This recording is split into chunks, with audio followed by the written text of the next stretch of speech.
Une autre question qu'on entend fréquemment, est-ce que les enfants peuvent se faire baptiser? On a vu dans l'histoire de l'Église catholique que le baptême des enfants était très fréquent parce que ça venait en quelque sorte assurer le salut de l'enfant. Selon la parole de Dieu, et c'est ce qu'on croit à l'Église Vie Abondante, c'est vraiment une décision consciente, une décision éclairée. Comme je vous ai dit dans une vidéo plus tôt, ça prend deux conditions. On a besoin de se repentir et on a besoin de croire. Alors, si un enfant n'est pas en mesure de le faire d'une façon éclairée, nous croyons qu'il est préférable de prier pour la bénédiction de Dieu sur sa vie et d'attendre à ce que l'enfant atteigne un âge de raison, un âge où est-ce qu'il va être capable de prendre ce choix de façon éclairée, cet engagement à vie et de s'assurer que la repentance et la foi soient présentes. Comment est-ce qu'on baptise? Par immersion ou par aspersion, des petites gouttes? En fait, le mot baptême est un dérivé du mot grec qui signifie tremper, immerger, plonger.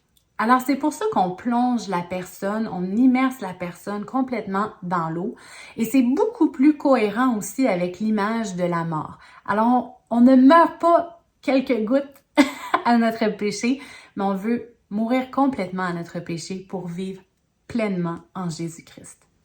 Qui peut baptiser? Bien que n'importe quel chrétien peut baptiser un autre chrétien, on encourage vraiment que ce soit un des leaders de l'Église locale qui puisse prendre en charge cet aspect-là.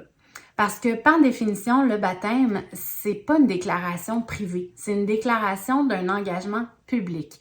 Donc, c'est une déclaration publique d'un engagement profond que nous avons pris de laisser derrière nous notre ancienne vie et ce qui nous éloignait de Dieu et de choisir Christ à tous les jours.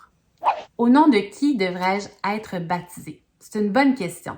En fait, la cérémonie du baptême ne réside pas dans une formulation magique. C'est pour ça qu'on n'est pas à cheval sur la formule. Mais on peut se référer par contre aux Écritures qui nous pointent vers une réalité, la même réalité. La parole de Dieu nous dit, Jésus s'étant approché, leur parla ainsi, « Allez, faites de toutes les nations des disciples, les baptisant au nom du Père, du Fils et du Saint-Esprit. » Acte 2:38 va nous dire au nom de Jésus-Christ. Alors nous ne baptisons pas au nom d'une église locale ou d'une dénomination, mais vraiment au nom de Jésus-Christ, sous le regard de Dieu et devant la famille de Dieu au sens large.